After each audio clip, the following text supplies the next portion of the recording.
உங்களோட அந்த நடவடிக்கையின் மூலமாக தான் அதை எடுத்துக்கிட்டு உங்களுக்கு அந்த பிராண்டுங்கிற அந்த மரியாதை, நீங்கள் அந்த 10 வருஷம் 20 வருஷம் கழித்து நீங்கள் எந்த ஒரு ப்ராடக்ட் கொடுத்தாலும் அது வந்து எந்த ஒரு பெரிய ஒரு தடங்கள் இல்லாமல் மற்றவங்களுக்கு சென்று சேர அந்த பிராண்ட் அந்த உருவாகணும் அப்படின்னா நீங்கள் ஃப்ரம் டே ஒன் நீங்கள் வந்து அந்த எத்திக்கல் ப்ராக்டிஸில் நீங்கள் ஸ்ட்ராங்காக இருக்கணும் அப்படிங்கிறது என்னோட இது. ஸோ எத்திக்ஸ் தான் எல்லாத்துக்குமே பேஸ் இல்லையா சார்? நீங்கள் சொன்ன சார் சொன்னதுலேருந்து நீங்கள் சொன்னது நம்பகத்தன்மை, அந்த கிரெடிபிலிட்டியை முதல்ல நம்மளுடைய பிராண்ட் கிரியேட் பண்ணோம், அப்போது it will last for ever. So நீங்கள் வந்து ஒரு பிஸ்னஸில் தொடங்கி இன்னைக்கு இருக்கக்கூடிய இடம் வேறு பிஸ்னஸில் இருக்கீங்க.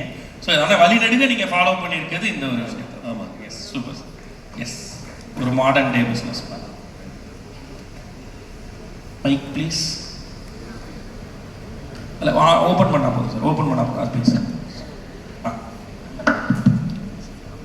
இந்த பெரிதனும் பெரிதுகள் நிகழ்ச்சிக்கு எங்களை டைட்டன் ஸ்பான்சராக அறிமுகப்படுத்தின சிரீஸ் சாருக்கு ஒரு பெரிய வாழ்த்துக்களையும் பாராட்டுகளையும், அதை தாண்டி இந்த இன்டர்வியூவில் திருக்குறள் மாதிரி கேள்வி கேட்டு வரும்போதே ஒரு பெரிய எனர்ஜி இந்த ஹாலுக்கு கொடுத்த இன்டர்வியூ பண்ணிட்டு இருக்கு அவருக்கும் பெரிய ஒரு வாழ்த்துக்களையும் வணக்கத்தையும் தெரிஞ்சுக்கிட்டு, ஆண்டர்பிரினர்ஸை உருவாக்குற கூட்டம் அப்படின்னு பார்க்குற பட்சத்தில் இங்கே பெரிய லெவலில் உருவாகிட்டு இருக்கு. இன்னைக்கு இந்தியாவுக்கு தேவை தொழில், அதாவது வேலை செய்கிற மனப்பான்மையோட தொழில் முனைவர்களை உருவாக்குற மைண்ட் செட்டு தான் இன்னைக்கு நமக்கு தேவைப்படுது. ஒரு நாடு வளருதுன்னா தனி மனிதனுடைய ஒழுக்கம், அந்த பிஸ்னஸோட எத்திக்ஸ், அந்த attitude and gratitude and look after your attitude, இது எல்லாமே தொழிலில் புகுத்தணும்னா அந்த தொழில் சிறப்பாக இருக்கும். அந்த தொழில் முனைவனை சிறந்த தலைவனாக எல்லாருமே எடுத்துப்பாங்க. ஸோ அப்படி பார்க்குற பட்சத்தில் இந்த வெட்ரா HTC அப்படின்ற ஒரு கிரிப்டோ எக்ஸ்சேஞ்ச் இந்தியாவில் ஒரு சில எக்ஸ்சேஞ்சஸ் தான் இருக்குது. ஆனால் இந்த வெட்ரா HTCயோட ஒரு சிறப்பு என்னென்னா கவர்மெண்ட்டோட பாலிசிக்கு உட்பட்டு, கவர்மெண்ட்டோட பாலிசிக்குன்னா இன்றைக்கி மக்கள் பணத்தை ஏர்ன் பண்ணுறோம், ஆனால் பணத்தை ஏர்ன் பண்ணுற பணத்தை கணக்கு காமிச்சு அக்கௌண்டபிலிட்டி பண்ணி கவர்மெண்ட்டுக்கும் செலுத்தி தன்னுடைய வீட்டுக்கு எடுத்துகிட்டு போகிறாங்களா அப்படின்னா அதில் ஒரு 70-80% கொஞ்சம் இஷ்யூவாக தான் இருக்குது இன்னைக்கு காலகட்டத்தில். இதுதான் உண்மை. ஆனால் அந்த முறையிலையும் கவர்மெண்ட்டுக்கு உட்பட்டு அந்த எக்ஸ்சேஞ்சு மூலமாக இந்த கிரிப்டோ துறை தான் அடுத்த ஒரு 10 இல்லை இனிமேல் வர காலகட்டம் கூல் பண்ண போகிறது ட்ரெண்டிங் டெக்னாலஜிஸ் தான். ஸோ அந்த ட்ரெண்டிங் டெக்னாலஜிஸில் இன்னோவேஷனான ப்ராடக்ட்டுக்கு தான் இனிமேல் ஃபியூச்சரில் வேல்யூ, எஸ்பெஷலி பிளாக் செயினும் கிரிப்டோனு தான் இனிமேல் இந்த உலகத்தை ரூல் பண்ண போகுது. அதில் யாரெல்லாம் முன்னோடியாக இருக்காங்களோ அவங்க வெல்த்தியாக செட்டில் ஆகிட்டு இருக்காங்க. மிகப்பெரிய, அதாவது ஆண்டர்பிரனரில் மிகப்பெரிய கோடீஸ்வரர், அதாவது மில்லியனியர், பில்லியனியர், ட்ரில்லியனியர் என்ற வர்க்கத்தை தாண்டி மிகப்பெரிய உச்சத்தை அடைஞ்சிட்டு இருக்காங்கன்னா யார் ஏர்லி அடாப்ஷனாக இருந்தாலும், அதாவது ஏர்லி அடாப்ஷன் தான் வந்து மிகப்பெரிய அளவில் பார்த்துட்டு இருக்காங்க. இன்னைக்கு பெரிய விஐபி செக்மெண்ட் படித்த மற்ற கூட்டம் கூட இந்த அறியாமை, இந்த டெக்னாலஜி என்ற அறியாமையில தான் வாழ்ந்துட்டு இருக்காங்க ஸ்டில். ஏன்னா இன்னைக்கு இந்தியாவில் தான் அதிகமான யூசர்ஸ் இருக்காங்க, 10 கோடி யூசர்ஸ் இருக்காங்க. அப்படி இருந்தோம் நம்ம தான் நம்பர் 1 நிலையில் இருக்கோம் அந்த கிரிப்டோ துறையிலையும் இந்த பிளாக் செயின்ல அடாப்ஷன்லையும். அதுலேயும் கவர்மெண்ட் சார்ந்த விஷயத்தை நம்ம எக்ஸ்சேஞ்ச் மூலமாக ஒரு யூனிக்காக எத்திக்காக என்ன கொண்டு வந்திருக்குன்னா, கவர்மெண்ட் இன்னைக்கு என்ன டிசைனிங் ஒர்க் பண்ணிட்டு இருக்காங்களோ இந்த எக்ஸ்சேஞ்சுக்கு, அதாவது இந்த இண்டஸ்ட்ரிக்காக, அதெல்லாம் நம்ம எக்ஸ்சேஞ்சில் அடாப்ட் பண்ணிட்டு வரதை எத்திக்காக கொண்டு போய், ஸோ கவர்மெண்ட்டுக்கு முறையான இன்கம்மை ப்ராப்பராக கொண்டு வரதுக்கான அடாப்ஷனில் வந்து நாங்கள் அறம் சார்ந்து எங்க அப்படின்னு சொல்கிற பட்சத்தில் இந்த தொழிலுக்கு வந்ததுனால எங்களையும் முன்னும் அறமாக மாற்றிக்கணும், அதை தாண்டி இந்த உலகத்தில் அறமாக செயல்படுறதுக்கான வழிமுறைகளை ஃபாலோ பண்ணுற அந்த பய உணர்ச்சி தான் எங்களுக்கு இந்த தொழிலை கொடுத்துருக்கு. கற்க கசடர கற்பவை, கற்றபின் நிற்க அதற்கு தக, இந்த ஒரு வார்த்தையை ஃபாலோ பண்ணி எந்த ஒரு தொழிலில் செயல்பட்டாலும் மிக சிறப்பாக நம்ம சக்ஸஸ் பண்ணலாம். Super sir. திருக்குறளுக்கு திருக்குறளிலேயே பதிலா. பட் நீங்கள் முந்தைய குறளையும் கனெக்ட் பண்ணிட்டீங்க, அறத்தோட செயல்படுறதையும். நீங்கள் ஒரு குறள் சொல்லிட்டீங்க, என்னோட அடுத்த குறளையும் நீங்கள் கனெக்ட் பண்ணிட்டீங்க. கேடில் விழுச்செல்வம் கல்வி ஒருவருக்கு மாடல்ல மற்றையரை. இந்த கண்டினியூஸ் லேர்னிங் ப்ராசஸ், கற்றல் மட்டும்தான் உன்னுடைய செல்வம்னு திருவள்ளுவர் ரொம்ப ஸ்ட்ராங்காக சொல்றார். பிஸ்னஸ் ரொம்ப முக்கியம் இல்லை சார். அதுவும் நீங்கள் ஒரு பாரம்பரிய பிஸ்னஸ் நடத்துகிறப்ப ஒரு டைம் பீரியட்லையும் ஒவ்வொன்றும் கற்றுக்கிட்டு இருந்திருப்பீங்க சார். அது இவங்களுக்கு எவ்வளோ முக்கியம், அவங்க பண்ணக்கூடிய பிஸ்னஸில் நீங்கள் அதை எப்படி பண்ணீங்க அப்படின்றத சார்.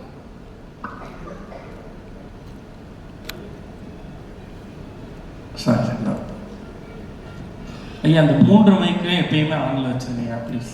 லேர்னிங் ரொம்ப ரொம்ப முக்கியமானது. நம்ம முதல்லாம் வந்து புக்ஸில் கற்றுக்கிட்டோம், பிறட்ட பேசி கற்றுக்கிட்டோம். இன்றைக்கி நிறைய நேரம் சோஷியல் மீடியா தான் கற்றுக்கிட்டு இருக்கோம். ஸோ அதுவும் பாசிட்டிவ் இல்லை, நிறைய விஷயம் நெகட்டிவாக தான் இன்றைக்கி நிறைய லேர்னிங்ஸ் போயிட்டு இருக்குது. ஸோ பட் நம்ம பிஸ்னஸில் ஜெயிக்கணும்னா எவ்ரி செகண்ட் நம்ம கற்றுக்கிட்டே தான் இருக்கணும். இந்த கற்றுக்கிறது அப்படின்னா நம்ம மட்டும் கற்றுக்கணுமா? கிடையவே கிடையாது. நம்ம கூட இருக்கிற அந்த எம்ப்ளாயிஸை கற்று வைக்கிறது தான் ரொம்ப ரொம்ப முக்கியமான ஒரு விஷயம். ஏன்னா இந்த டீம் தான் ரொம்ப முக்கியமானது ஒரு ஆர்கனைசேஷனில். ஸோ அவங்களுக்கு ட்ரைனிங் மூலமாக அந்த சொல்லி கொடுக்குற அந்த விஷயங்கள் தான் உங்களுடைய பிஸ்னஸை அடுத்த லெவலுக்கு எடுத்துகிட்டு போகும்.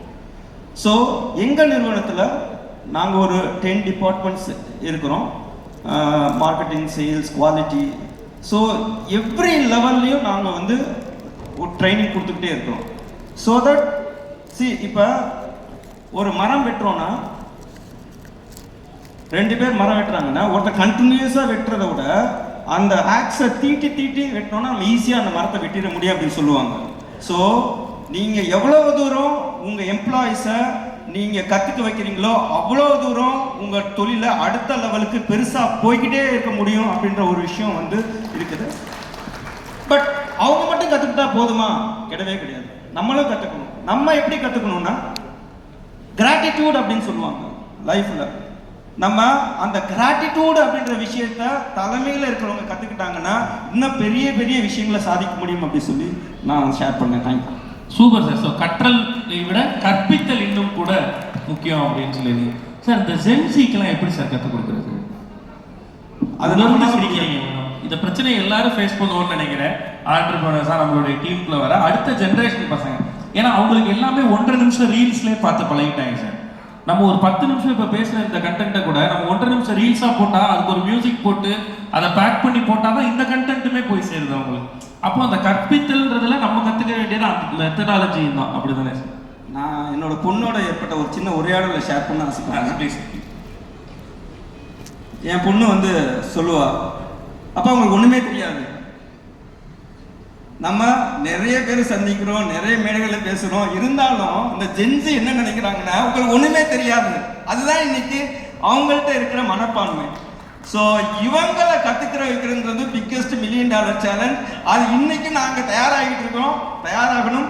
அது வந்து என்னைக்குமே ஒரு கண்டினியூஸ் ப்ராசஸ். அதை நம்ம உருவாக்கணும். Super sir, super sir, super sir. Thank you. நாங்கள் இதை என்ன பண்ணுறோம்னா சார், அது சும்மா நம்ம நிறைய ஜென்சி தான் நம்ம கூட ஒர்க் பண்ணுறாங்க. அதனால் அவங்ககிட்ட போய் இது நல்லா இருக்கும், இதை நான் பண்ணியிருக்கேன் பண்ண அப்படி சொன்னால இது பண்ணால் நல்லா இருக்குமோ அப்படின்னா அது வந்து அவங்க கற்றுக் கொடுத்து நம்ம கற்றுக்கிற மாதிரியான ஒரு டோனில் சொல்லும்போது அது அவங்க ஈஸியாக எடுத்துக்கிறாங்க சார். நான் உனக்கு கற்றுத்தரேன், கற்றுக்கன்னு சொன்னால் எடுத்துக்கிறது இல்லை. வா சேர்ந்து கற்றுக்கோன்னு சொல்கிறப்ப அங்கே வந்து அந்த லேர்னிங் ரொம்ப ஈஸியாக போகுதுன்னு கரெக்டாக சார். கற்றல் இதில் வந்து ஒரு பிஸ்னஸ் மேனாக நம்மளுக்கு வந்து கற்றல் அப்படிங்கிறது வந்து ஒரு பெரிய எக்ஸ்பீரியன்ஸ். அதை நம்ம சுற்றி வாய்ப்புகள் கொட்டி கிடக்குது.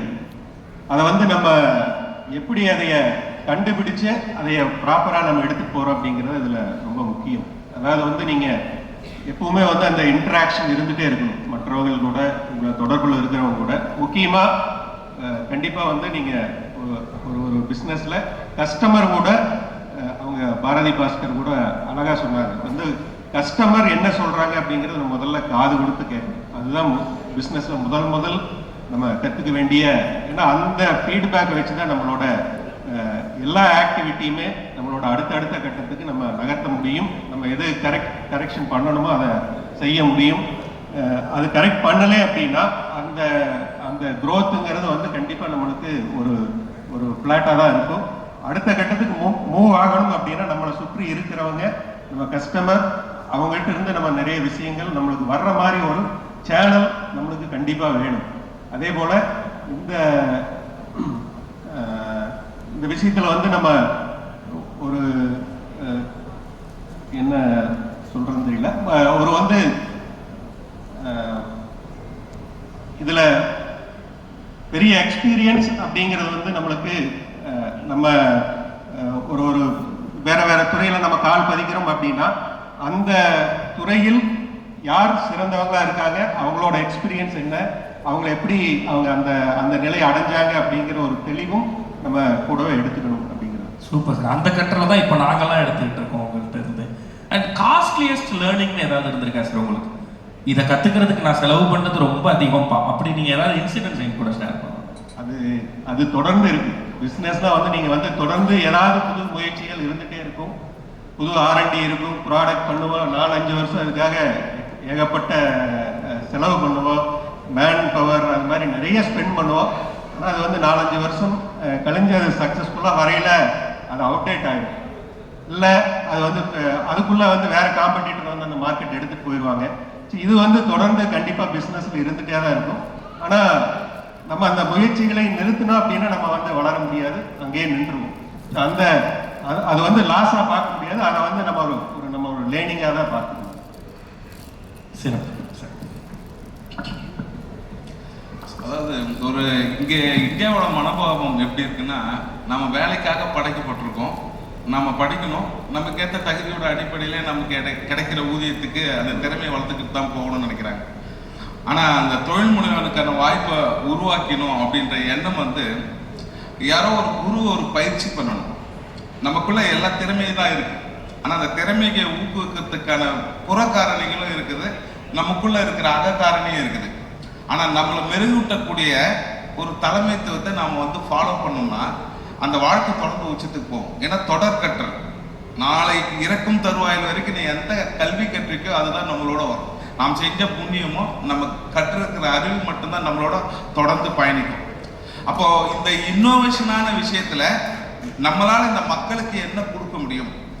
ஸோ இன்னைக்கு எல்லா கண்ட்ரியுமே இன்னோவேஷன்லையும் சரி நம்மளோட அட்வான்ஸாக வந்து 10-15 வருஷம் முன்னோடியாக தான் இருக்காங்க. பட் இன்னைக்கு 140 கோடி மக்கள் தொகை கொண்ட இந்த இந்தியாவில் ஒரு சிம்பிள் சர்வே என்னன்னா, ஆல்மோஸ்ட் அமெரிக்கா, ஜாப்பனீஸ், சைனாலாம் பார்த்தோம்னா 85% ஆஃப் தி யூசர்ஸ் வந்து 5G அண்ட் ஆண்ட்ராய்டு யூசர்ஸில் இருக்காங்க. 15% தான் வேக்கண்டாக இருக்கு. பட் இந்தியாவில் பொறுத்த வரைக்கும் 15 to 20% பீப்புள்ஸ் தான் வந்து 5G ஆண்ட்ராய்டு யூசர்ஸாக இருக்காங்க. 80% இங்கே வேக்கண்டாக இருக்கு. ஸோ டிஜிட்டலாகவும் நாம் வந்து அவேர்னஸில் ரொம்ப வீக்காக இருக்கிறோம்னா, இந்த உலகத்தில் தினந்தோறும் நிகழ்வது மாற்றங்களே. அந்த மாற்றங்களோடு நாம் நம்மை ஐக்கியப்படுத்தி அந்த புதுமைக்கான வித்துக்களை நம்ம தேடி அந்த தேடலை டெய்லி நம்ம ப்ராக்டிஸ் பண்ணிகிட்டே இருந்தோம்னா இந்த உலகத்துக்கான பார்வையில் நம்மளுடைய மிஷன் எடுத்து போய் சேர்க்க முடியும். ஸோ அந்த ஆண்டர்பிரினர்ஷிப்பை உருவாக்கி தனி மனித ஒழுக்கத்தை, பொருளாதார சுதந்திரத்தை உருவாக்குறதுக்கான ஒரு இன்னோவேஷனில் தொடர் பயிற்சி, நம்ம அந்த முயற்சியோடு அவங்களுக்கு தொடர்ந்து அந்த பயிற்சிகளில் ஈடுபடுத்தக்கூடிய தலைமைத்துவத்தை நம்ம எடுத்துக்கிட்டோம்னா இந்த நாட்டையும் சரி, இந்தியாவும் சரி, பொருளாதாரத்திலையும் சரி, நாம் சார்ந்த துறையிலும் நம்ம செஞ்சுட்டு இருக்கிற தொழிலையும் உச்சத்தை அடையறதுக்கான வாய்ப்புகளாக இருக்க நான் கருதுறேன். Super, thank you. கற்றல் ஒரு கண்டினியூஸ் ப்ராசஸ் அப்படின்றது தான் 3 பேருமே வலியுறுத்தி சொல்லியிருக்காங்க. அதை நம்ம பண்ணும் பொழுது சரி, இப்போ மிஷன் மில்லியனர்ஸ் கிளப்ல இருக்க எல்லாருமே மில்லியனர் ஆயிடலாமா? அப்படி எல்லாரும் மில்லியனர் ஆகி அடுத்த 5 வருஷத்துல அவங்க மில்லியனர் ஆயிடலாமா? அப்படின்னா எல்லாருக்கும் ஒரே கற்றல் தான் இந்த இடத்துல இருந்து கொடுக்கப்படுது. ஆனா அதை எடுத்து நம்ம கன்சிஸ்டண்டா எங்க இம்ப்ளிமெண்ட் பண்றோம் அப்படிங்கிறதுல தான் ஒவ்வொருத்தருடைய வெற்றியும் மாறுபடுது அப்படின்னு நினைக்கிறேன். ஏன்னா ஒரே கிளாஸ் ரூம்ல 62 பேர்ல ஒருத்தரா படிச்சு வந்த நாம இன்னைக்கு இங்க இருக்கக்கூடிய பலரும் அந்த 61 பேரும் தொழிலாளியா இருக்கப்ப நீங்க ஒருத்தர் முதலாளியா ஆண்டர்பிரனர் ஆகணும், மில்லியனர் ஆகணும்னு இந்த இடத்துல இருந்து உட்கார்ந்து இருப்பீங்க. ஆனா எல்லாருக்கும் கொடுக்கப்பட்ட கல்வி அப்படின்றது ஒண்ணுதான். அப்போ நம்ம அதுல இருந்து என்ன எடுத்துட்டு நம்மளுடைய பெஸ்ட் அதை எப்படி இம்ப்ளிமெண்ட் பண்றோம் அப்படின்றதுல தான் இது இருக்குன்னு நினைக்கிறேன். அடுத்த குறள் வந்து இது ஒரு பிசினஸ் நடத்தக்கூடியவர்களுக்கு இருக்க பிரச்சனை சம்பந்தப்பட்டு திருவள்ளுவர் ஒன்று சொல்லியிருக்காரு சார். ஆகாறு அளவிட்டாது, ஓகே, ஆகாறு அளவிட்டாயுது கேடில்லை போகாறு அகலா கடை. இதோட மீனிங் ரொம்ப சிம்பிள் சார். உங்களுக்கு நிறைய வரவு வேணும்னு நினைச்சீங்கன்னா செலவு நீங்க கம்மி பண்ணணும். நீங்க பண்ணக்கூடிய செலவுல மிச்சப்படுத்துறது தான் உங்களுடைய முதல் வரவு. இதை தான் திருவள்ளுவர் சொல்றாரு. ட்ரேடை பத்தி எல்லாம் பயங்கரமா பேசி வச்சிருக்காரு சார். மிகச்சிறந்த ஆண்டர்பிரனராக இருந்திருக்காரு சார்.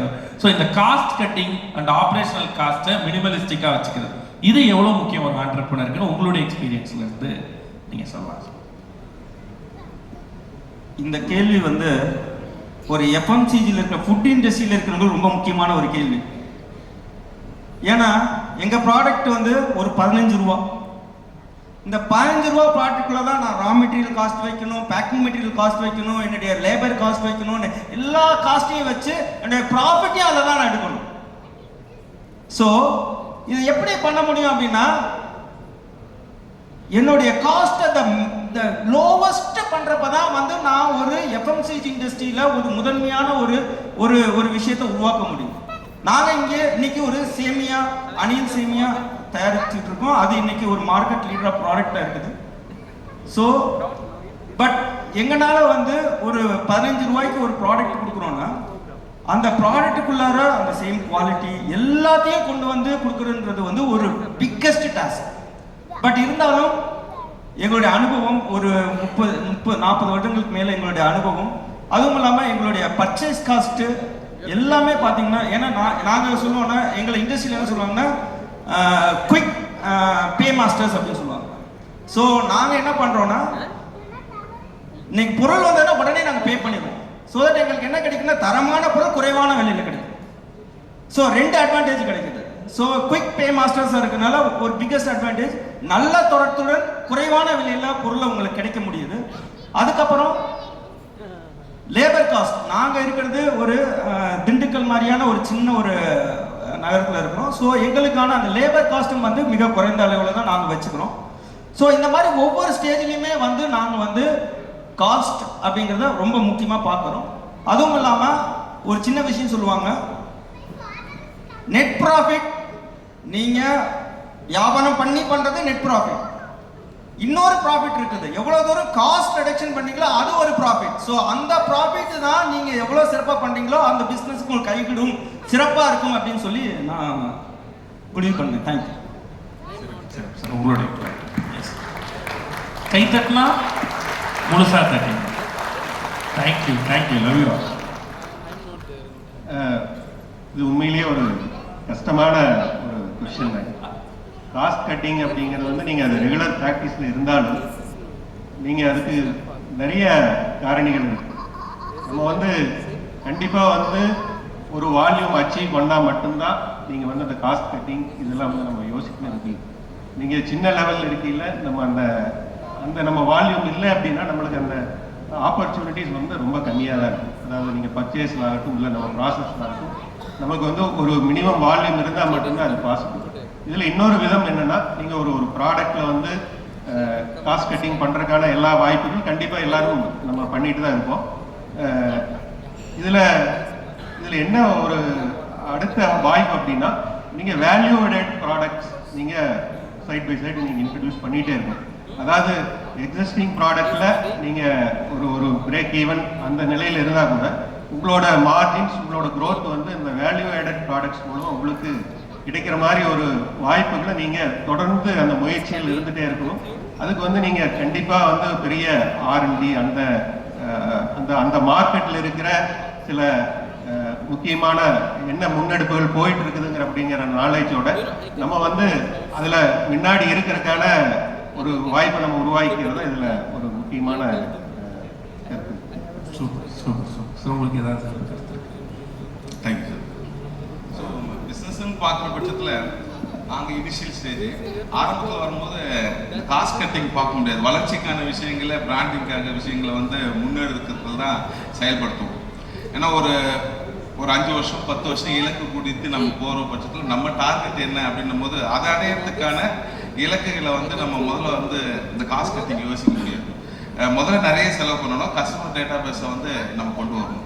அதுக்கப்புறம் குறைஞ்ச செலவில் நம்மளுடைய பிராண்ட் ரீச் ஆயிடுச்சுன்னா மிகப்பெரிய வருமானத்தை ஈட்டி கொடுக்குற பட்சத்தில் நம்ம தொழிலுக்கான முதலீடு பார்க்கும்போது ஆரம்பத்தில் வந்து அது காஸ்ட் கட்டிங் பார்க்க முடியாது. ஆனால் எது இருந்தாலும் எந்த பிஸ்னஸாக இருந்தாலும் சரி, அது பேசிவ் இன்கமாக இருந்தாலும் சரி, ட்ரெடிஷ்னல் இன்கமாக இருந்தாலும் சரி, நெட்வொர்க் இண்டஸ்ட்ரியில் இருக்கிறவங்களும் சரி, நமக்கு வர ஒரு ஃபண்டு என்னென்னா ஒரு ரேஷியோ ஏர்ன் பண்ணுறோம் அப்படின்னா, நம்ம ஏர்ன் பண்ணுற ஃபண்டில் மினிமம் செலவாகக்கூடிய முதல் சேமிப்பு என்னென்னா இன்வெஸ்ட்மெண்ட்டாக தான் இருக்கும். நம்ம முதல் செலவு செய்யக்கூடிய முதல் சேமிப்பே 30% வருமானம் பெர் டே. நம்ம என்ன இன்கம் ஏர்ன் பண்ணுறோமோ அது ஏர்னிங்காக வந்து நம்ம கன்வர்ஷன் பண்ணணும். அதுதான் நம்மளுக்கு பிற்காலத்தில் வந்து டெவலப் பண்ணி கொடுக்கும். அது காம்பவுண்ட் பேஸில் வளரக்கூடிய வாய்ப்புள்ள இடத்துல நம்ம அதை ப்ளக்இன் பண்ணோம்னா ரொம்ப யூஸ்ஃபுல்லாக இருக்கும். அப்போ 100% இன்னைக்கு பெர் டே ஒரு 1000 rupees ஏர்ன் பண்ணுறேன்னா 30-30-30 10% இந்த ரேஷியோவில் மெயின்டைன் பண்ணாங்கன்னா மிகப்பெரிய ப்ராசஸ் கிரியேட் ஆகும். 30% அவங்களுடைய ஃபேமிலி கொடுக்கறது, 30% தொழிலில் திருப்பி ரீஇன்வெஸ்ட்மெண்ட் பண்ணுறது, 30% தன்னுடைய தொழில் விரிவாக்கத்துக்கு ரீஇன்வெஸ்ட்மெண்ட்லேயே அதை நம்ம ஃபாலோ பண்ணலாம். 10% அவங்களுடைய பர்சனல் கேரக்டர் டெவலப் பண்ணிட்டு ஃபர்தராக என்னென்னா இந்த இண்டஸ்ட்ரியில் செய்யணும்னு நினைக்கிறாங்களோ அவங்களுடைய பர்சனல் கேரக்டர் அவங்க டெவலப் பண்ணிக்கிட்டாங்கன்னா எந்த பிஸ்னஸுமே அவங்க சூப்பராக கொண்டு போகிறதுக்கான வாய்ப்பு. சிறப்பு சிறப்பு சிறப்பு சார். நிறைவா 2 திருக்குறள் அதோட நம்ம நிறைவு பண்ணலாம் இந்த செஷன். 1, எண்ணி துணிக கருமம் துணிந்த பின் எண்ணுவம் என்பது இழுக்கு. ஒரு விஷயத்தை நீங்க செய்யறதுன்னு முடிவு பண்ணிட்டீங்கன்னா அதுக்கு நீங்க பல முறை யோசிச்சு அதுல இறங்கலாம். ஆனா இறங்கினதுக்கு அப்புறம் இதுல இறங்கிட்டமேன்னு யோசிச்சீங்கன்னா அது மிகப்பெரிய இழுக்கு. ஏன்னா அது உங்களோட ஓன் டெசிஷன். அப்படி நீங்க எடுத்த டெசிஷன் உங்க லைஃப்ல ரொம்ப முக்கியமான டெசிஷன். அதே மாதிரி உங்களுடைய காம்படிட்டர்ஸ்லாம் ஒரு பாத்துல போறப்ப நான் அதுல போக மாட்டேன்னு நீங்க ரெசிஸ்ட் பண்ணி ஒரு விஷயம் பண்ணியிருக்கலாம். அப்படி நீங்க எடுத்த எண்ணி துணிந்த அந்த கர்மம் அதனால விளைந்த வெற்றி, அதை பத்தி. நான் இந்த ஒரு விஷயத்துக்கு எங்க அப்பாவை தான் வந்து நினைவு கூறுறேன். என்னுடைய அப்பாவோட பேர் திரு ஏ. நாகராஜன். அவர் வந்து ஒரு பலசரக்கு கடையில ஒரு மேனேஜரா கடைசியா இருந்தாங்க. அப்ப வந்து அவருக்கு ஒரு ஆப்பர்ச்சுனிட்டி கிடைச்சது, ஒரு சேமியா தயாரிக்கக்கூடிய ஒரு ஆப்பர்ச்சுனிட்டி. அவருக்கு சேமியா பத்தி எதுவுமே தெரியாது, சேமியாவுடைய தயாரிக்கும் முறை என்னன்னு தெரியாது, சேமியா மார்க்கெட் பண்ண என்னன்னு தெரியாது, சேல்ஸ் என்னன்னு தெரியாது, எதுவுமே தெரியாது. ஆனா ஒரு ஆப்பர்ச்சுனிட்டி கிடைச்ச உடனே அவர் இமீடியட்டா எஸ் சொல்லி குதிச்சாரு. அதாவது என்னவே இல்லை, உள்ள வந்துட்டார். சோ வந்ததுக்கு அப்புறம் அவர் அந்த தயாரிக்கும் முறையை சீரியஸா கத்துக்கிட்டாரு, குயிக்கா. சோ எவ்வளவு குயிக்கா கத்துக்கிட்டு அதுல இன்னோவேட்டிவா நிறைய விஷயங்கள் பண்றப்ப, அதாவது இந்த ஒரு குரலுக்கு வந்து என்னுடைய அப்பா வந்து மிக சிறந்த பொருத்தமானவர் இருப்பாருங்கிறத வந்து நான் இங்க எல்லாருக்கும் வந்து ஷேர் பண்ணேன். பிகாஸ் எதுவுமே தெரியாத ஒரு விஷயத்தை மிக சிறப்பா செய்யறதுங்கிறது வந்து ஒரு கலை. அந்த கலையை எங்க அப்பா சிறப்பா செய்தாரு. அதுவும் இல்லாம சேமியாவை வந்து ஒரு இன்னோவேட்டிவா, ஒரு ரோஸ்டட் சேமியா அப்படின்ற ஒரு நியூ கான்செப்டை கொண்டு வந்து அதை மக்கள்கிட்ட கொண்டு போய் அதை ஒரு சிறந்த ஒரு ப்ராடக்டா மாற்றி இன்னைக்கு பல இன்னோவேஷன்ஸை வந்து நாங்கள் வந்து மக்களுக்கு கொடுத்துட்டு இருக்கிறோம். ராகி வெர்மிசெல்லி நாங்கள் தான் முதல்ல பண்ணோம், இன்னைக்கு பிரியாணி வெர்மிசெல்லி பண்ணிட்டு இருக்கிறோம். ஸோ இந்த மாதிரி புது புது விஷயங்கள், கொழுக்கட்டை ஃப்ளார்னு ஒன்று நாங்கள் இன்ட்ரடியூஸ் பண்ணோம். அதான் ஃபர்ஸ்ட் ஆஃப் த மார்க்கெட். அதுக்கு வந்து ஒரு இது கொடுத்தோம், அச்சு கொடுத்தோம். இந்த மாதிரி நிறைய இன்னோவேஷன் விஷயங்கள் எங்க அப்பா தொடங்கி இன்ன வரைக்கும் நாங்க வந்து எண்ணி துணிய கர்மம் துணிந்த பின் எண்ணுவது இலக்கு அப்படின்னு குரலுக்கே தான் பண்ணிக்கிட்டே இருக்கிறோம். கேட்கும் போதே புரிகிறது. அதுதான் அந்த வெற்றியினுடைய. நாங்கள் பார்த்தீங்கன்னா 91 to 2010 நாங்கள் கம்ப்ளீட்டாக வந்து டெக்ஸ்டைல் மிஷினரி அந்த இண்டஸ்ட்ரியில் தான் இருந்தோம். ஸோ கம்ப்ளீட்டாக எங்கள் ஃபோக்கஸ் வந்து டெக்ஸ்டைல் மிஷினரி, அதில் என்ன அடுத்தடுத்து பண்ணலாம், R&D அந்த மாதிரி ஒரு ஃபோக்கஸில் தான் போயிட்டு இருந்தோம். பட் அதுக்கான அந்த ஆப்பர்ச்சுனிட்டிஸ், அந்த க்ரோத் ப்ராஸ்பெக்ட்ஸ் வந்து கொஞ்சம் மங்கிக்கிட்டே இருக்குது. அதாவது வந்து நிறைய அப்ஸ் அண்ட் டவுன்ஸ். டெக்ஸ்டைலில் வந்து நீங்கள் வந்து ஒரு பெரிய அளவுக்கு ரீச் ஆகிற ஒரு இது இல்லை, அதுக்கான வாய்ப்பு இல்லை அப்படின்னு ஒரு கட்டத்தில் வந்து நாங்கள் வந்து கண்டிப்பாக நம்ம வந்து இந்த இண்டஸ்ட்ரி நம்பி நம்ம இதுக்கு மேலே நம்ம இருக்க முடியாது அப்படின்னா நம்ம we have looking for other options. அது மாதிரி ஒரு 2-3 ப்ராடக்ட்ஸ் நாங்கள் செலக்ட் பண்ணி ஆரம்பித்தோம். அதில் 2 ப்ராடக்ட் வந்து ஒரு ஸ்டேஜுக்கு மேலே எங்களால் போக முடியும். பட் இந்த யூபிவிசி விண்டோ டோர் ப்ரொஃபைல்ஸ் இது வந்து அப்போ வந்து புதுசு. ஆக்சுவலாக நாங்கள் ஆரம்பிக்கல 2010-11 R&D ஆரம்பிச்சது போகல. இந்த ப்ராடக்ட்டே வந்து இந்தியாவில் புதுசு. இது என்ன பிளாஸ்டிக் ஜன்னல், அதை எப்படி இது வந்து ஸ்ட்ராங்காக இருக்குமா, இது சேஃப்டியாக இருக்குமா அப்படிங்கிற மாதிரி ஒரு சுச்சுவேஷன். பட் இருந்தாலும் நாங்கள் வந்து அதை வந்து இது கண்டிப்பாக போகும், இல்லை அது நிறைய நாடுகளில் பார்க்குறது வந்து எந்த அளவுக்கு அதோட ப்ரெசன்ஸ் இருக்குது அப்படிங்கிறது. ஸோ நாங்கள் அதுக்கப்புறம் வந்து அது பின்னாடி பார்க்கவே இல்லை. இந்த 2013 we have launched the product after 2-3 years R&D. அதுக்கப்புறம் வந்து இந்த 2015-16 வரைக்கும் ரொம்ப ஹார்ட் வந்து கஸ்டமரை கன்வின்ஸ் பண்ணி அந்த ப்ராடக்டை கொண்டுட்டு போகிறது. ஆனால் அதுக்கப்புறம் வந்து அது பெரிய ஒரு ரெவல்யூஷன் மாதிரி வந்து பெரிய சேஞ்சஸ். ஈவன் கோவிட் பீரியடில் கூட it has shown very big growth. இப்போ பார்த்தீங்கன்னா எங்களோட டோட்டல் நாங்கள் மற்ற ப்ராடக்டில் இருக்கிற டேர்ன் ஓவர் இதெல்லாம் பார்த்தீங்கன்னா, அதாவது 30 வருஷமா 35 வருஷமா என்ன நாங்கள் அந்த ப்ராடக்ட்ஸில் இன்வெஸ்ட் பண்ணி டேர்ன் ஓவர் பண்ணுறோமோ அதை விட ஒரு 3 மடங்கு டேர்ன் ஓவர் வந்து இந்த ப்ராடக்ட்டில் நாங்கள் பண்ணிட்டோம். ஸோ அதனால் ஆப்பர்ச்சுனிட்டிஸ் ஆர் தேர். பட் நம்ம கண்டிப்பாக அதை வந்து ஒரு சீரியஸாக எடுத்து அதுக்கான வாய்ப்புகள் அது எப்படி இருக்குங்கிறத கொஞ்சம் நம்ம ஒரு ஸ்ட்ராங்காக கன்சிஸ்டண்டாக பண்ணுனா கண்டிப்பாக சக்ஸஸ்ஃபுல்லாக வர முடியும். நன்றி நன்றி. Super sir, thank you. ஸோ இது இந்த வார்த்தை எனக்கு ரொம்ப சிறப்பாக பொருந்தும்னு நினைக்கிறேன். எண்ணி துணிந்த கர்மம் துணிந்த பின் எண்ணுவது என்பது இழக்கு அப்படின்றது. கவர்மெண்ட் வேலையில் ஒர்க் பண்ணிட்டு இருந்தோம் ஒரு 20 வருஷம். அந்த இடத்துல இருந்து நாம் விரும்பின ஒரு குற்றத்துறைக்கு ட்ராவல் பண்ண ஒரு கம்யூனிட்டியில் அங்கே மாதம் ஒரு 50,000 1 லட்ச ரூபா. ஆனால் அந்த இடத்த விட்டுட்டு நாங்கள் செஞ்சிருந்த அந்த கிரிப்டோ கம்யூனிட்டியில் வரும்போது ஆரம்பத்தில் ஒரு 50,000 ரூபாலேருந்து ஸ்டார்ட் ஆச்சு. நான் அங்கேருந்து வெளியே வரும்போது கிட்டத்தட்ட ஒரு 25 லட்ச ரூபா மோர் தென் பெர் மந்த் இன்கமாக இருந்தது அந்த நெட்வொர்க் இண்டஸ்ட்ரியில். எனக்கு அந்த வாய்ப்பை கொடுத்த அந்த கம்யூனிட்டி, ஏன்னா இருக்கிற இடத்துல நன்றி சொல்லலைன்னா அந்த துறையிலேருந்து வேறு இடத்துக்கு உச்சத்துக்கு போகும்போது உன்னை வளர்த்தோடும். ஸோ நான் ஏற்கனவே பயணப்பட்டிருக்க துறையிலேருந்து அங்கே எனக்கு மாதம் 25 லட்சம் வருமானம் வந்த அந்த இழப்பு தான். ஆனால் இப்போ ஜீரோலேருந்து ஸ்டார்ட் பண்ணுற மாதிரி தான் என்னுடைய ஃபீலிங். ஆனால் அதுக்கான படிப்பினையே எனக்கு வந்து முழுக்க கற்றுக் கொடுக்குது. ஒருவேளை அங்கேயே போயிடலாமா, எதுக்கு மாதம் ஒரு 20 லட்ச ரூபா ஃப்ரீயாக வந்துட்டு ஜாலியாக சம்பாதிச்சுட்டு இருந்தோம்னா இந்த டென்ஷனை விட்டுட்டு இவ்வளோ பாடம் நடக்கணும், இவ்வளோ டென்ஷன் இருக்குது, ரெஸ்பான்சிபிலிட்டிஸ் இருக்குது, வேர்ல்டு வைட் நம்ம ரீச் பண்ணுறதுக்கான ஒரு ப்ராஜெக்ட் எடுத்துகிட்டு போகிறோன்னா அப்போ நம்ம எப்படி குவாலிட்டியாக இருக்கணும் அப்படின்ற ஒரு படிப்பினை கொடுக்கும்போது சரி ஸ்டார்ட் பண்ணிட்டேன், இதை நீ ரீச் பண்ணி ஆகணும். ஏன்னா கண்ணுக்கு நமக்கு தெரிய வேண்டியது இலக்கு வந்து மட்டும்தான். ஒரு உறுதியான லட்சியத்தை குறித்து ஒழுங்கான கருத்து இருந்தால் அந்த லட்சியத்தை அடைவதற்கான ஆற்றலை இயக்கும் உத்வேகம் உங்களில் ஏற்படும். அதனால ஃப்ரண்ட்டில் போயிட்டே இருக்க வேண்டியதாக முடிவு பண்ணிட்டோமா அந்த இடத்த 2032 1 lakh டார்கெட் ஃபிக்ஸ் பண்ணியிருக்கோம் எங்களுடைய கம்யூனிட்டி சார்பாக கம்பெனி சார்பானா அந்த இலக்கு அடையிறதுக்கான எல்லா வழிமுறைகளை விழுந்தாலும் சரி கையே 2 கை கால் இல்லாமல் அந்த இலக்கு அடையிறதுக்கான உச்சத்தை அடையணும் அப்படின்னும் போது பின்வாங்கக்கூடாது. முன்னுச்சக்கால நம்ம லீட் பண்ணணும். நம்மளை சார்ந்த உலகத்தை சார்ந்த மக்களுக்கான அந்த விழிப்புணர்வை நாலேஜை கொண்டு போய் சேர்க்கிற கடமை பொறுப்பு நமக்கு இருக்கிறதுனால எதையும் பார்க்காம விஷனோடு நாம் இருக்கணும். Super, thank you thank you thank you. நிறைவான குரல், இன்னும் நிறைய குரல் இருக்கு, பட் நேர காலம் கருதி நம்ம வந்து இந்த குரலோட நிறைவு செய்யலாம்னு நினைக்கிறேன். செய்தக்க அல்லாஹ் செய்ய கெடும், செய்தக்க செய்யாமை யானும் கெடும். செய்ய வேண்டிய விஷயத்த செய்யலைனாலும் கெடும், செய்யக்கூடாத விஷயத்த செஞ்சாலும் கெடும். இது வேற யாருக்கு பொருந்ததோ இல்லையோ, பிஸ்னஸ்க்கும் ஆண்டர்பிரினர்ஸ்க்கும் எடுக்கக்கூடிய டிசிஷன்ஸ், நம்ம எடுக்கக்கூடிய முக்கியமான இம்ப்ளிமெண்டேஷன்ஸ், ஐடியேஷன்ஸ், இது எல்லாத்துக்குமே பொருந்தும்னு நினைக்கிறேன். ஸோ இங்கே இருக்கக்கூடிய ஆண்டர்பிரினர்ஸ்க்கு உங்கள் லைஃப்ல இருந்தும் இதை கனெக்ட் பண்ணி நீங்கள் சொல்ல நினைக்கிற விஷயத்த சொல்லலாம். ஒரு பிஸ்னஸில் இதெல்லாம் செய்யுங்க, இதெல்லாம் செய்யாதீங்க, நீங்கள் சொல்கிற விஷயத்த.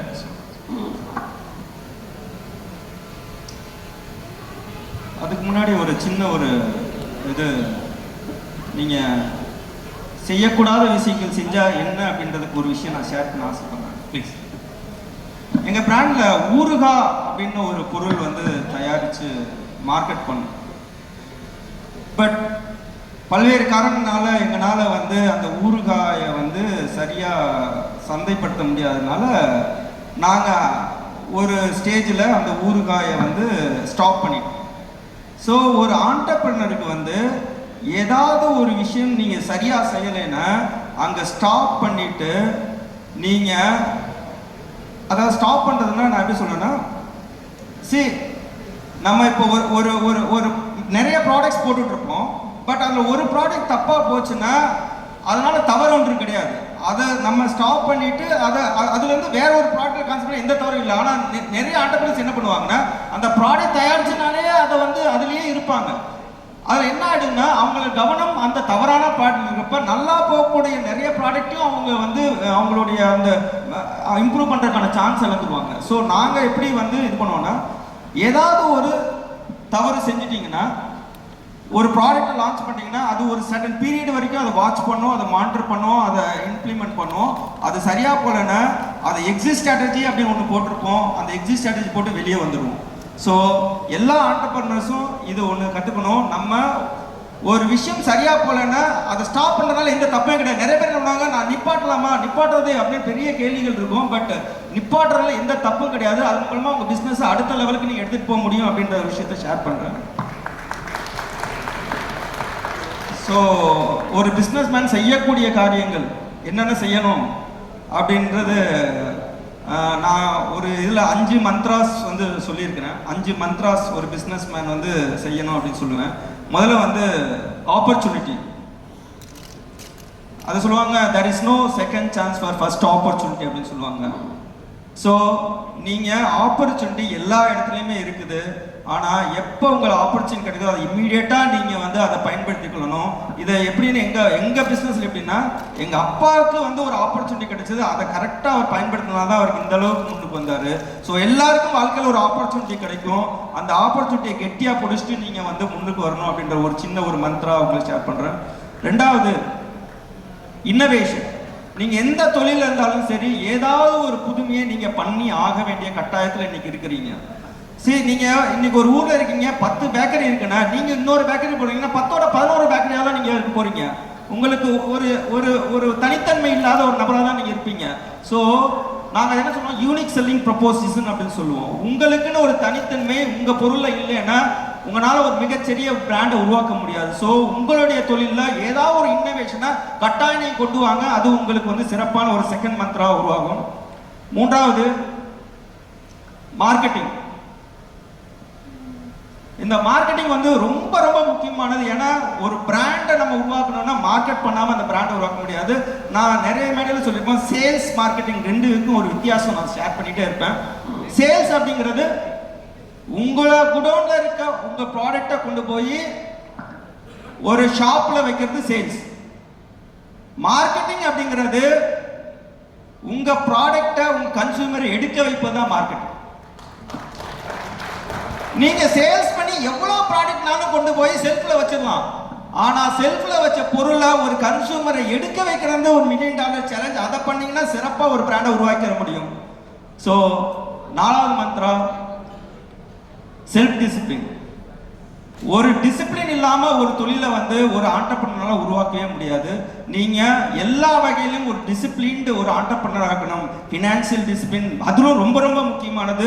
10ல் 7 தொழில்கள் இன்னைக்கு நொடிஞ்சு போகுது, காணாமல் போகுதுன்னா அது பிகாஸ் ஆஃப் ஃபினான்சியல் டிசிப்ளின் இல்லாததான் காரணம். ஸோ ஃபினான்சியல் டிசிப்ளின் ரொம்ப முக்கியம். அதுவும் இல்லாமல் உங்களுடைய செல்ஃப் டிசிப்ளின் அது சேர்றப்ப மிகச்சிறந்த விஷயங்கள் உங்கள் தொழிலில் உருவாக்க முடியும். 4வது, 5வது ஒரு மிக முக்கிய விஷயம் வந்து அசட். அசட் எல்லாரும் என்ன நினைச்சிட்டு இருக்கோம், என் தொழிலில் 100 கோடி ரூபாய் இருக்குது அசட் அப்படின்னு நினைச்சிட்டு இருப்போம். கிடையவே கிடையாது. உங்க தொழிலில் உங்க அசட் உங்க எம்ப்ளாயீஸ் மட்டுமே. ஏன்னா அவங்க தான் உங்க தொழிலை அடுத்த லெவலுக்கு எடுத்துட்டு போக போறாங்க. ஸோ அவங்கள நீங்க வந்து அசட்டா பாருங்க. அந்த எம்ப்ளாயிஸை growthக்கான நிறைய விஷயங்கள் உருவாக்குவாங்க. நீங்க அவங்க கன்சர்ன்ல நிறைய விஷயங்கள் உருவாக்குங்க. அவங்க உங்க தொழில் எடுத்து போவீங்க. ஸோ இந்த 5 மந்த்ராஸ் ஒரு சிறப்பான மந்த்ராஸ். இதை உங்க தொழில இம்ப்ளிமெண்ட் பண்ண மிக சிறப்பாக வந்திருக்கிற வாய்ப்புகள் நிறைய. Thank you sir. அப்படியே சம்மரைஸ் பண்ண மாதிரி இருக்கு சார். ஒவ்வொரு பாயிண்ட்டையும் செக் பாயிண்ட் மாதிரி இங்க இருக்க ஒவ்வொருத்தரும் தங்களோட பிசினஸோட கனெக்ட் பண்ணி நேரம் செக் பண்ணி யோசிச்சிருப்பாங்க, அனலைஸ் பண்ணியிருப்பாங்க. தேங்க்ஸ் அலாட் சார் இந்த விஷயம் எங்களுக்கு கொடுத்தது. செய்யக்கூடாத விஷயங்கள். அதாவது வந்து முதல்ல வந்து எந்த காரணத்தை கொண்டு நம்ம குவாலிட்டியில் காம்ப்ரமைஸ் பண்ணக்கூடாது. ஏன்னா மார்க்கெட்டில் நீங்கள் போகையில் வந்து நிறைய விஷயங்கள் நீங்கள் கேள்விப்படுவீங்க. ஸோ நீ இந்த மாதிரி இருந்தால் போகும், இந்த மாதிரி இருந்தால் நல்லது அப்படிங்கிற மாதிரி நிறைய விஷயங்கள். ஸோ அது அல்டிமேட்டாக வந்து உங்களுக்கு வந்து நீங்கள் காஸ்ட்டை கம்மி பண்ண வேண்டியது வரலாம். அல்டிமேட்டாக அது வந்து குவாலிட்டியை வந்து கண்டிப்பாக கம்மி பண்ண வேண்டிய ஒரு சூழ்நிலை வரலாம். ஸோ அது எந்த காரணத்தை கொண்டும் நம்ம அதை பண்ணக்கூடாது. இரண்டாவது வந்து அன்எத்திக்கல் ப்ராக்டிசஸ். அதாவது வந்து நம்ம கூட ட்ராவல் பண்ணுறவங்க, நம்ம சப்ளையர்ஸ் அல்லது நம்ம அதாவது டீலர்ஸ், இவங்களுக்கெல்லாம் வந்து நம்ம முழுக்க உண்மையாக இருக்கணும் கண்டிப்பாக. ஸோ அவங்க வந்து நம்மளுக்கு வந்து நம்மளோட ஃப்ரண்ட் ஃபேஸ், அவங்க நம்ம பிராண்டுக்கு ஒரு ஃப்ரண்ட் ஃபேஸ். ஸோ அவங்க வந்து ஒரு சூழ்நிலையில் அவங்க நம்மளால ஏதாவது ஒரு பாதிப்புனா கண்டிப்பாக அது வந்து அவங்க நம்மளை மீறி எதுவும் செய்ய முடியாது அப்படின்னாலும் நம்ம அறம் சார்ந்த அந்த தொழிலுக்கு வந்து அது அழகில்லை. அதனால வந்து அது செய்யக்கூடாது. அதே மாதிரி நீங்கள் எந்த பிஸ்னஸ் செய்யணும்னு ஆசைப்பட்டாலும், எந்த புது தொழில் முயற்சியில் ஈடுபட்டாலும் முழுக்க உங்களுக்கு தெரிந்த, உங்களுக்கு நாலேஜ் இருக்கிற, உங்களுக்கு அனுபவம் இருக்கிற ஒரு தொழிலில் ஈடுபடுங்க. வேற ஒரு 3வது நபரோ இல்லை ஒரு நண்பரோ அவர் கொடுக்குற அட்வைஸில் இது சூப்பராக இருக்கும், இது ஆரம்பி, இது இவ்வளவு இன்வெஸ்ட் பண்ணு அப்படின்னு அவர் கொடுக்குற அட்வைஸில் தெரியாத ஒரு சூழ்நிலையில் தெரியாத ஒரு தொழிலில் காலை வைக்க வேண்டாம். ஏன்னா அது வந்து அது மாதிரி ஆயிரக்கணக்கான உதாரணங்கள் நம்ம கண்ணு முன்னாடி பார்த்துட்டு இருக்கிறோம். ஸோ நாங்களாம் வந்து ஒரு ஃபஸ்ட்டு ஜென்ரேஷன் என்டர்பிரனர்ஸ், அதாவது ஒரு சாதாரண விவசாய குடும்பத்திலிருந்து வந்து 23-24 வயசுல தொழில் செஞ்சு முழுக்க அனுபவத்தில் மட்டும்தான் நாங்கள் அந்த எத்திக்கல் ப்ராக்டிஸ் மூலமாக தான் நாங்கள் இந்த ஸ்டேஜுக்கு வந்திருக்கோம். அதனால வந்து இந்த 3 வந்து கண்டிப்பாக செய்யக்கூடாது. அதே போல் என்ன செய்யணும் அப்படிங்கிறது சார் அழகாக சொன்னார். கண்டிப்பாக ஒரு தொழில் ஒரு ஸ்டாண்ட் ஆகணும் அப்படின்னா கண்டிப்பாக ஒரு மினிமம் 4-5 வருஷம் நீங்கள் மிக தீவிரமான கடின உழைப்பு வேணும், விடாமுயற்சி வேணும். கூட வந்து அதுக்கான டீம் பில்டிங் உங்களுக்கு நல்லா கண்டிப்பாக தெரிஞ்சிருக்கணும். உங்களுக்கு நம்பிக்கையான ஒரு டீம் வந்து உங்க கூட ட்ராவல் ஆகணும். ஸோ டீம் வந்து நீங்கள் எங்கேயோ போய் பிடிச்சிட்டு வரதில்லை, உங்களுக்குள்ள இருக்கிற நபர்களை சூஸ் பண்ணி அவர்களுக்கான அந்த தனித்தன்மையும் என்ன அப்படிங்கிறது தெரிஞ்சு அவங்களுக்கு சூட்டான ஒரு அந்த பொறுப்பை கொடுத்து அவங்கள தட்டி கொடுத்து வேலை வாங்குறது அது ரொம்ப முக்கியம். அதே மாதிரி ஏன்னா நிறைய நம்ம பார்த்தீங்கன்னா வந்து நம்ம ட்ரெயின் பண்ணி வச்சுருப்போம், ஆனால் அதை வந்து யாராவது ஒரு காம்படிட்டர் அப்படியே எடுத்துகிட்டு போவாங்க. ஸோ அந்த மாதிரி சூழ்நிலையும் இருக்கலாம். ஆனால் இந்த டீம் பில்டிங் அப்படிங்கிறது வந்து உங்களுக்கு நம்பிக்கையான ஒரு டீமோட கூட இருக்கணும் கண்டிப்பாக.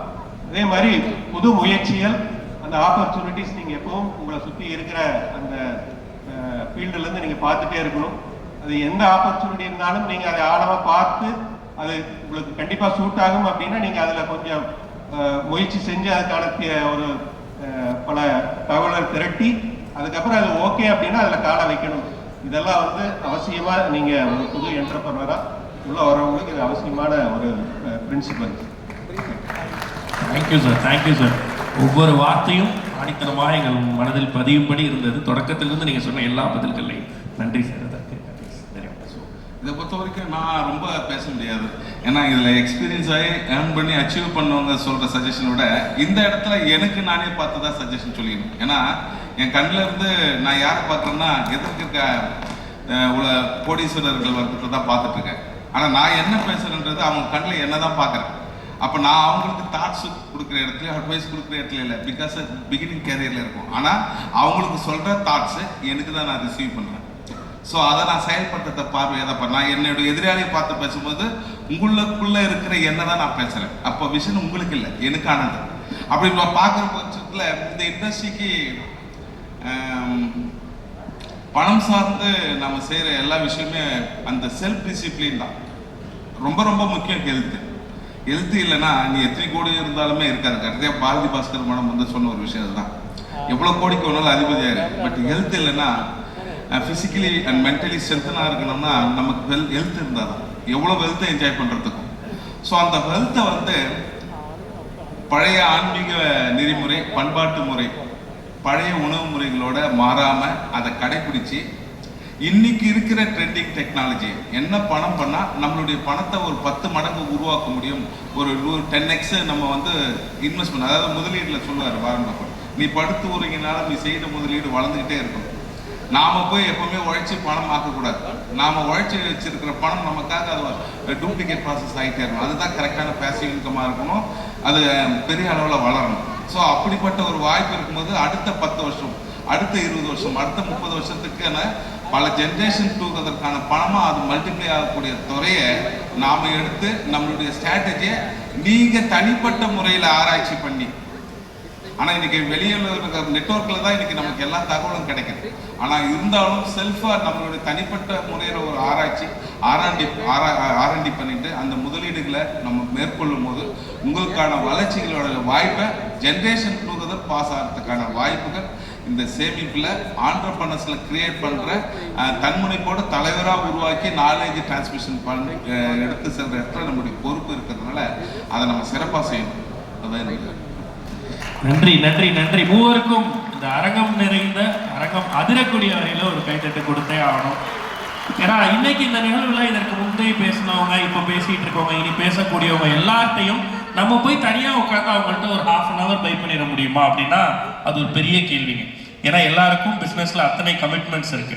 அவங்க அவங்களுடைய அந்த டைம் அப்படின்றது இட்ஸ் ஈக்குவல் டு மணி, அந்த time is equal to brain. இதெல்லாம் சேர்த்து நமக்கு கொடுக்கணும்னு இந்த மேடையில் அதை இன்வெஸ்ட் பண்ணுறதுனால அவங்களுக்கு என்ன கிடைக்கும்னு யோசிக்கல, இந்த மேடையில் இன்வெஸ்ட் பண்ணுறதுனால இந்த சமூகத்துக்கு நிறைய மில்லியனர்ஸ் கிடைப்பாங்க அப்படின்றத மட்டும் யோசிச்சு தொடர்ந்து இங்கே வந்து இப்போ வந்துகிட்டு இருக்க இனியும் வரப்போற அத்தனை தலைமை பண்பை நமக்கு பறைசாற்றக்கூடிய அத்தனை தகமையாளர்களுக்கும் எங்களுடைய நன்றிகள் இந்த இடத்துல சொல்லிக்கிறோம் சார். உண்மையிலே டைட்டில் இருக்க மாதிரி பெரிதினும் பெரிதுகேள், இதுக்கு இது ஒரு மோஸ்ட் வேல்யூபிள், இதற்குன்னு அப்படி ஒரு விலை மதிப்பே கிடையாது. இங்கே கிடைக்கக்கூடிய அந்த பாயிண்ட்ஸை இவங்கள்ட்ட போய் நம்ம தனியாக அதை கேட்கவும் முடியாது. அதனால் முடிஞ்ச அளவு இங்கே இருக்கக்கூடிய விஷயங்களை இன்னும் நிறைய கேளுங்க. இந்த வாய்ப்பை ஏற்படுத்தி கொடுத்த நம்மளுடைய ஸ்ரீ சசிகுமார் சார் அவர்கள் எல்லாம் பண்ணிட்டு புன்னகை தேசம் தருண் மாதிரி கடைசியாக அங்கே போய் நின்று நம்மளை பார்த்து ரசிச்சுட்டு இருக்காரு sir. Thank you sir, thanks a lot. Mission millionaires club அந்த பேர்லேயே ஒரு பெரிய பாசிட்டிவ் இருக்கு.